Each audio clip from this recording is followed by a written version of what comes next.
जियान को सजा देने के लिए गैजेट? Robot camera. और ये है उसका एंटेना। देखो। अरे वो वहाँ पर है। ठीक है। हे, वहाँ पर कौन छुपा है बताओ? अरे नहीं। चलो मेरे घर चलते हैं। मुझे लगा कोई है। क्या हमें उसे जोड़ना चाहिए? मेरे लिए ये बाएं हाथ का खेल है।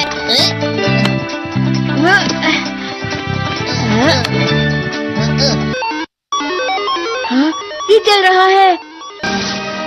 याहू, आखिर ये शुरू हो गया। अब फिर दुनिया में शांति आएगी। मैं इस दुनिया का राजा हूँ। वो चला गया। अरे ये सब क्या हो रहा है? अरे ये क्या कर रहे हो? वापस करो। वो गायब हो गया। हाँ, और हमने उसे सही से जोड़ा था। वो हमारी बात ही नहीं सुन रहा है। जरा सोच कर देखो, जियान आउट ऑफ कंट्रोल हो जाएगा। मैं हूँ जियान। हमें कैसे भी उस रोबोट जियान पर ये कंट्रोल डिवाइस लगाना ही होगा दोस्तों। ये तो रोबोट जियान आ गया। भागो। मेरे शहर में आकर तुम मेरे ही लोगों के साथ जिद करोगे और तुम्हें लगा मैं शांत रहूंगा। वो यहाँ क्यों आया है? मैंने उसे यहाँ फोन करके बुला लिया है। मुझे लगा रोबोट जियान के लिए असली जियान लगेगा।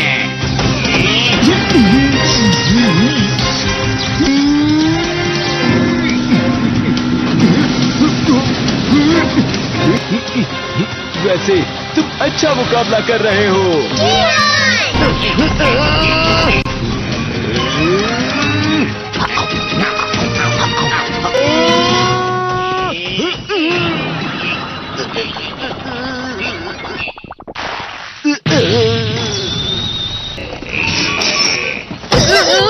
तो हम पकड़े गए। वो यहीं पर आ रहा है। Miniature plane. जल्दी तुम दोनों इसमें बैठ जाओ। तुम दोनों जितना हो सके रोबोट जियान का ध्यान रखो। ठीक है। तुम जल्दी करो डोरेमोन। अरे नहीं। जियान, मैं हूँ बड़ा सा। अरे नहीं।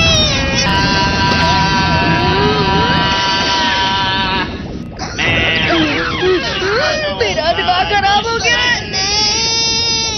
अब मैं तुम्हें असली गाने की आवाज सुनाता हूँ। मैं हूँ जियान, हो जाते हैं मदहोश। मैं हूँ दोस्तों का दोस्त जियान। शायद गाना रुक गया है। तुम्हारा गाना मुझसे अच्छा नहीं था, लेकिन वो बिल्कुल बुरा भी नहीं था। हम दोनों साथ मिलकर एक बहुत कमाल का गाना गाएंगे। तुम तो मेरे बेस्ट फ्रेंड हो।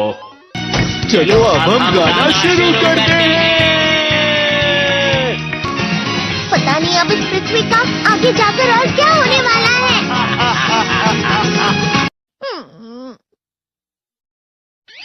मैं हमेशा तुमसे कहता हूँ, लेकिन तुम मेरी बात कभी नहीं सुनते हो। तुम्हें पढ़ाई करनी चाहिए।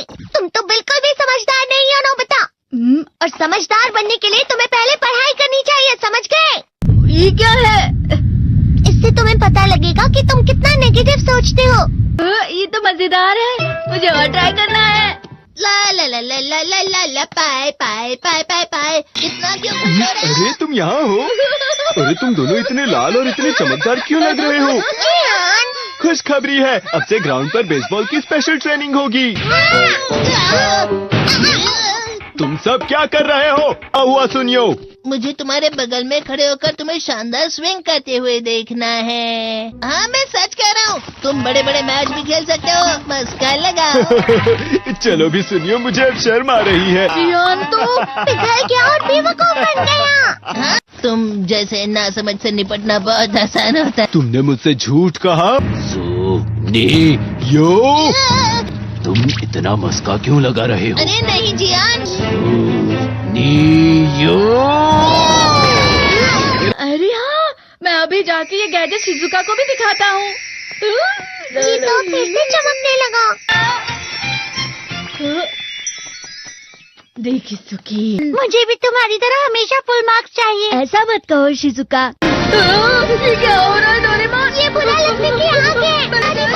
बहुत अंधारा में पानी। कभी कभी मैं सोचता हूँ शिजुका डेगिसुकी के साथ इतना क्यों रहती है। वो बहुत अच्छा लड़का है, मैं उसके सामने कुछ नहीं। नोबिता! बस थोड़ा सा। चलो वापस घर चलते हैं। और जिस तरह से मैं चल रहा हूँ उसे कहते हैं कांटों भरा रास्ता। नोबिता, थोड़ी सी शांत हो जाओ प्लीज। तुम्हें अच्छी चीजों के बारे में सोचना होगा। तुम कभी भी मेरी बात नहीं समझते। चले जाओ डोरेमोन। पर नोबिता, कोई भी मुझे नहीं समझता। रुक जाओ, तुम वाकई बहुत दुखी होने वाले हो। नोबिता रुक जाओ। ये क्या कर रहे हो डोरेमोन? सर आप? ये तो नोबिता की आवाज है। तुम्हें मिले हैं 65 मार्क्स।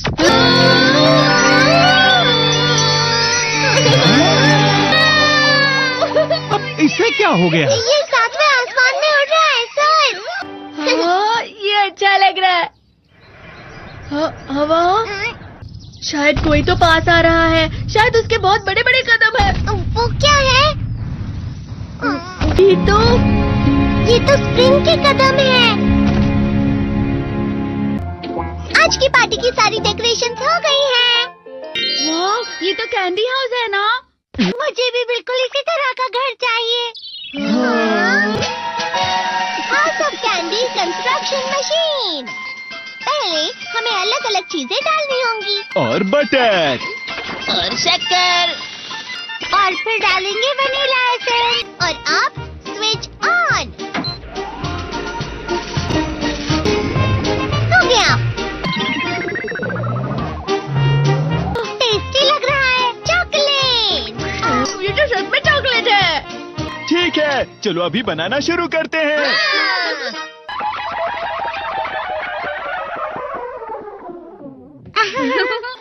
सबसे पहले स्पॉन्ज केक। कुकीज। वेफर्स। छत पे।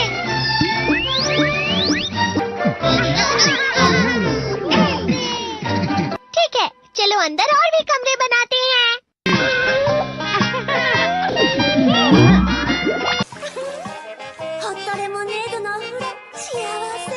कैंडी।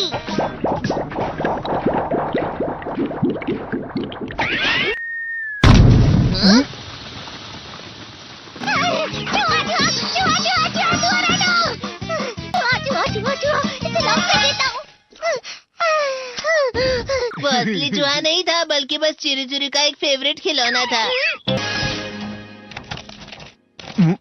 ये खुल नहीं रहा है। नोबिता, वो शायद चाबी है। अरे नहीं, दरवाजा ऐसे नहीं खुल रहा है। मुझे माफ करना, मैं तो बस कैंडी टेस्ट कर रहा था। फिक्र मत करो, मेरे पास गैजेट्स है।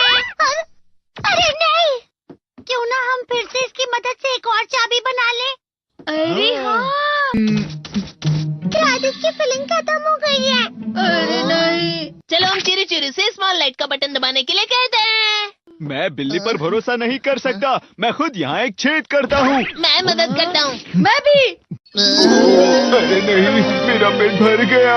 मेरा भी भर गया है। तुम में से किसी को गर्मी नहीं हो रही क्या? मुसीबत हो गई। हमें जल्दी बाहर जाना होगा। इस तरह तो ये पूरा घर धीरे धीरे टूट जाएगा। ये काम तुम मुझ पर छोड़ दो। मैं बाहर आ गई।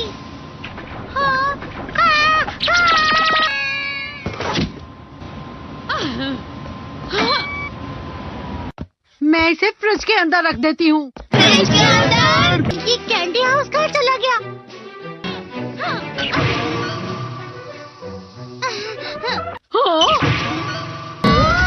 ये क्या?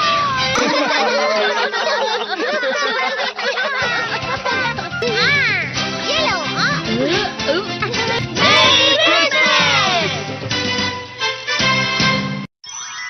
क्रिसमस वाले दिन पर ज्यादा बर्फ। ठीक है, अब हो गया। ये ये तो सच में बहुत अच्छा लग रहा है। तुम्हें नहीं लगता अगर कल सब कुछ बर्फ से ढका हुआ हो तो कितना अच्छा लगेगा? अगर बर्फ पड़ी तो चमत्कार होगा। सही कहा तुमने। ठीक है, कल मिलते हैं। ठीक है। मुझे कोई ऐसा गैजेट दो जिससे मैं व्हाइट क्रिसमस के चमत्कार का एहसास कर सकूं। अगर इतना कह ही रहे हो तो वेदर बॉक्स। अरे नहीं, ये तो खराब हो गया। पर मैं कुछ नहीं कर सकता नोबिता। ठीक है, अब मुझे ही कुछ करना होगा। ठीक हो जा, ठीक हो जा, ठीक हो जा। हाँ? कितनी सारी बर्फ जमा हुई है। अरे वाह। हेलो, मेरी दी गई बर्फ से तुम लोग बहुत खुश नजर आ रहे हो। तो चलो हम सब नोबिता की बर्फ उसे वापस करते हैं। ये लो, ये लो, ये लो, ये लो। अब तुम अपनी बर्फ वापस घर ले जाओ। नोबिता, मैं आ गई। क्रिसमस के दिन में सच में असली चमत्कार हो गया। बाजू हो जाओ।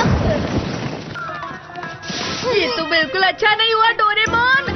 पर चलो बर्फ में खेलते हैं। ये डोरेमोन भी, ये गलत है। बर्फ रुक जाओ। रुको, रुको, रुको, रुक जाओ, रुक जाओ। ये तो बढ़ती जा रही है।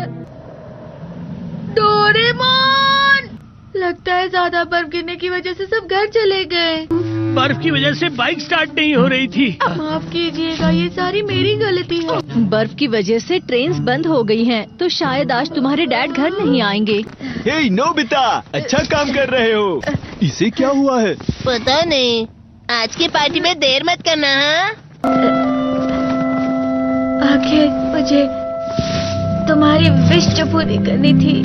मैंने तुमसे बर्फ मांगी थी, तो इसकी जिम्मेदारी मेरी भी हुई ना। हम अपनी पूरी कोशिश करेंगे।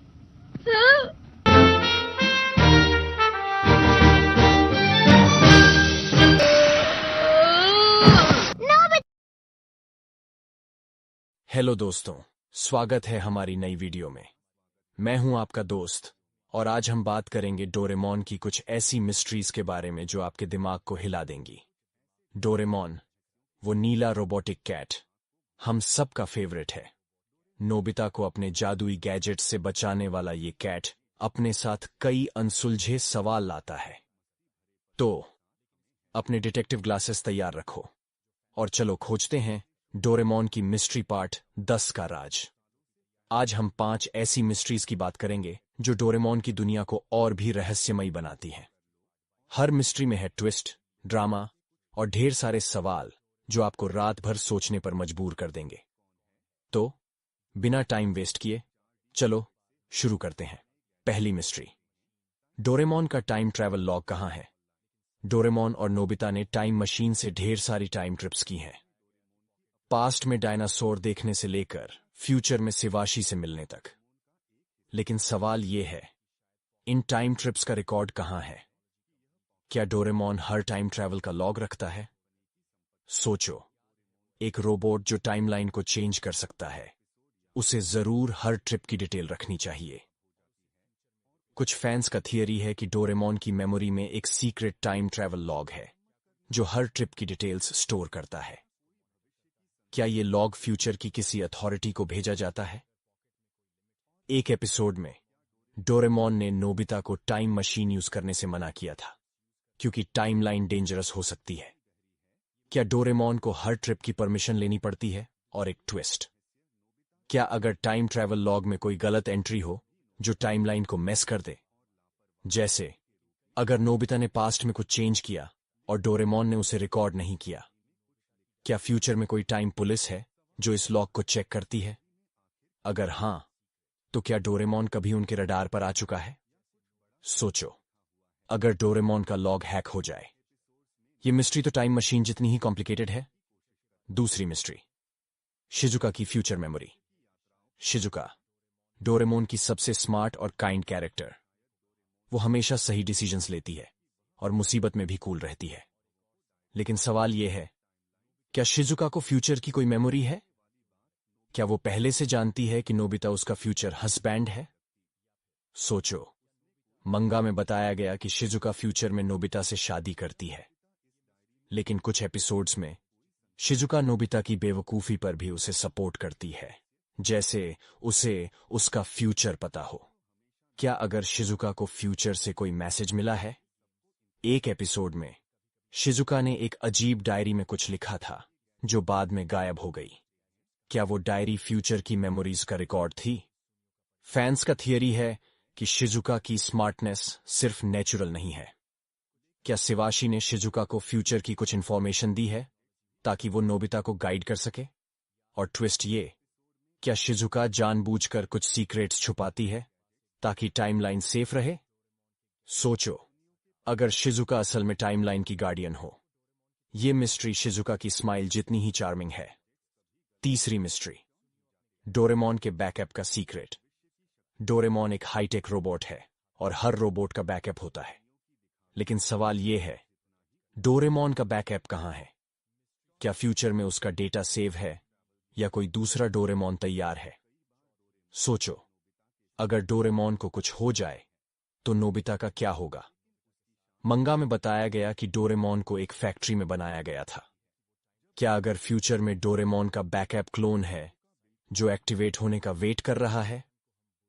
एक एपिसोड में डोरेमोन की मेमोरी क्रैश हो गई थी और उसे फ्यूचर में रिपेयर के लिए जाना पड़ा था। क्या उस दौरान कोई बैकअप डोरेमोन ने उसकी जगह ली थी? फैंस का थियरी है कि डोरेमोन का बैकअप फ्यूचर के किसी सीक्रेट सर्वर में स्टोर है। क्या शिवाशी के पास डोरेमोन की मेमोरी का फुल कंट्रोल है? और एक और सवाल, क्या अगर बैकअप डोरेमोन में कोई गलत प्रोग्रामिंग हो जो उसे विलन बना दे? सोचो, अगर एक दिन नोबिता को 2 डोरेमोन मिल जाए। ये मिस्ट्री तो डोरेमोन की टेक्नोलॉजी जितनी ही एडवांस है। चौथी मिस्ट्री, नोबिता की लाइफ में विलन कौन है? नोबिता की लाइफ में हमेशा कुछ ना कुछ गड़बड़ होती है। ज्ञान और सुनियो उसे चिढ़ाते हैं, स्कूल में डांट पड़ती है और गैजेट्स मिसयूज हो जाते हैं। लेकिन सवाल यह है, क्या नोबिता की लाइफ में कोई सीक्रेट विलन है? क्या कोई फ्यूचर से उसकी लाइफ को मेस कर रहा है? सोचो, नोबिता का लक इतना खराब क्यों है? कुछ फैंस का मानना है कि फ्यूचर में कोई है जो नहीं चाहता कि नोबिता सक्सेसफुल हो।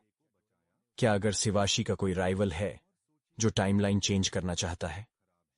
एक एपिसोड में नोबिता को एक अजीब गैजेट मिला था जो डोरेमोन की पॉकेट से नहीं था। क्या वो गैजेट किसी विलेन ने भेजा था? और ट्विस्ट ये, क्या अगर विलेन कोई इंसान नहीं बल्कि फ्यूचर की कोई टेक्नोलॉजी है, जैसे आर्टिफिशियल इंटेलिजेंस?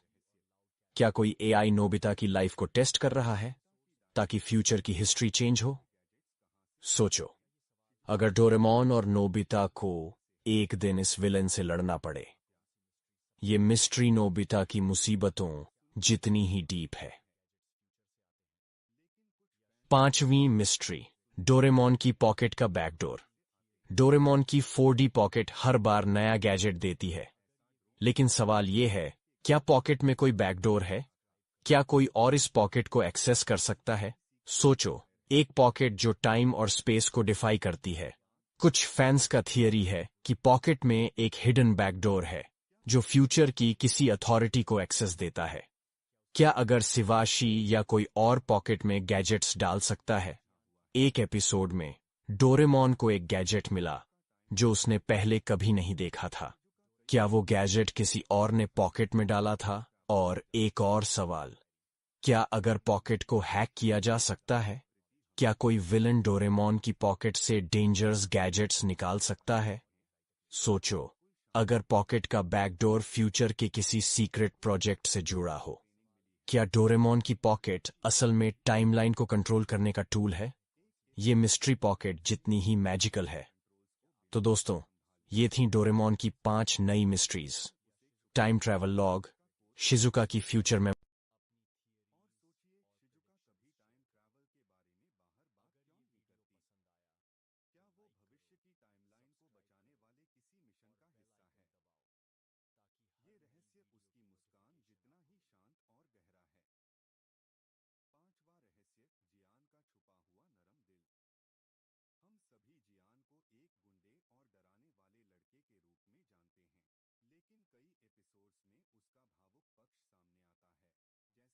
जब वह अपनी बहन जयको का ध्यान रखता है। सवाल ये है, क्या जियान के इमोशंस भविष्य के किसी मिशन से जुड़े हैं? कुछ लोग मानते हैं कि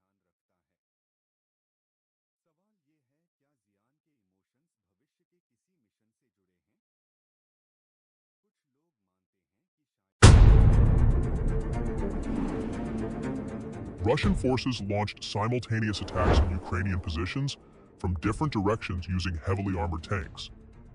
Several tanks equipped with anti-drone protection advanced cautiously, step by step, toward the village line. These vehicles quickly entered the effective range of Ukrainian artillery. A series of accurate strikes from Ukrainian artillery batteries temporarily slowed the enemy's advance. Although this fire wasn't enough to completely halt the push,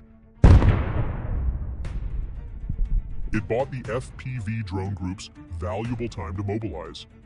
Multiple teams swiftly prepared their systems, launched their vehicles into the air, and began targeting the Russian convoy. The pilot of the first kamikaze drone acted quickly and made the first move, and luck was on his side. The device hit precisely where it was aimed.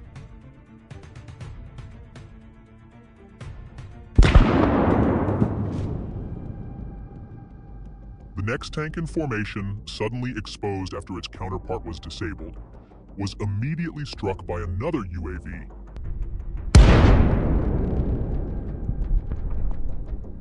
But destroying just 2 vehicles was not enough. While a new wave of drones was being prepared, Russian anti-drone systems showed partial effectiveness, yet the Ukrainian operators displayed equal levels of skill. More than 3 direct strikes were needed to disable the lead tank in the convoy.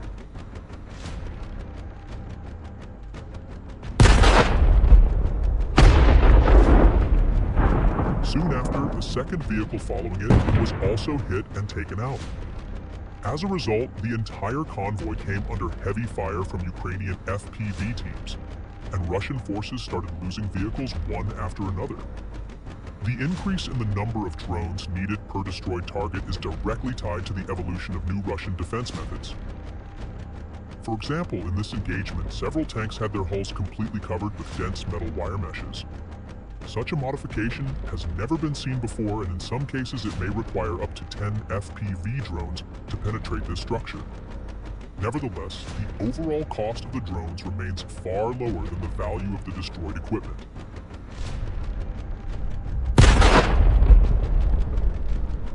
For that reason, it is likely that such protective measures will become increasingly common on Russian armor. Some Russian tanks attempted to break through the Ukrainian defensive line at high speed. But Ukrainian drone teams were already lying in ambush and waited until the vehicles entered effective range before reacting.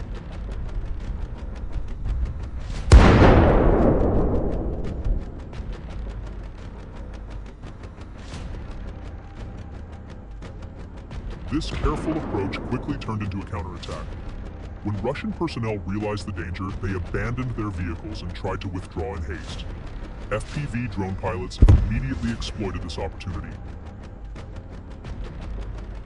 This time, the Russian soldiers left the doors of their vehicles open while fleeing, allowing the drones to strike from inside.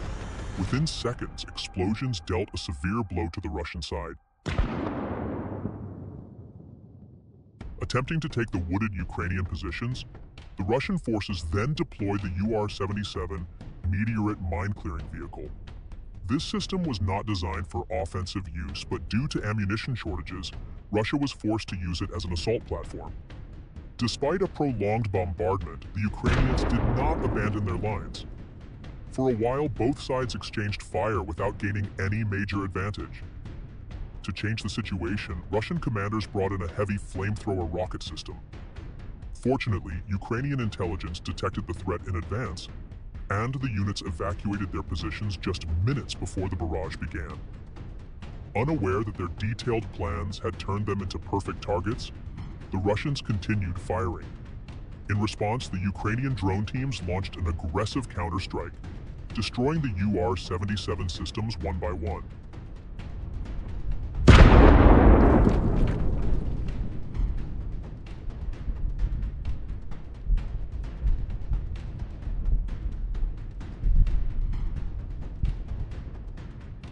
Shortly after, a multiple rocket launcher that failed to withdraw in time was also struck by FPV drones.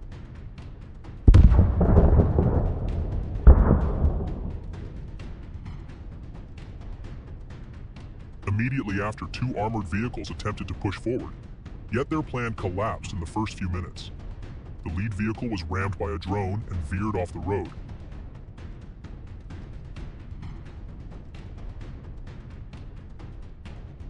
While the second became a stationary target and was directly hit, rendering it inoperable.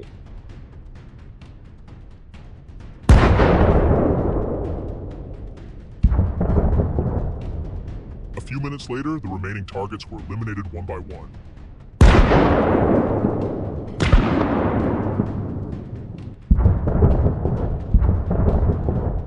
Some of the crew managed to escape into the forest, but without reinforcements, it is unlikely they will survive there for long.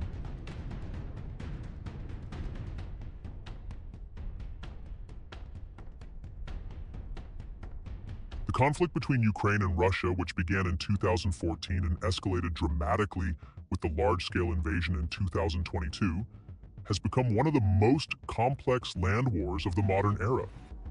Over the past 2 years, Ukraine's ability to repel Russian armored convoys has emerged as one of the decisive factors shaping the course of the war. The Russian military heavily relies on long columns of armored and motorized units to transport troops, ammunition, and essential supplies across vast territories and deep into the front lines. However, Ukraine has developed an effective strategy combining classic ground defense with modern drone warfare to neutralize these convoys.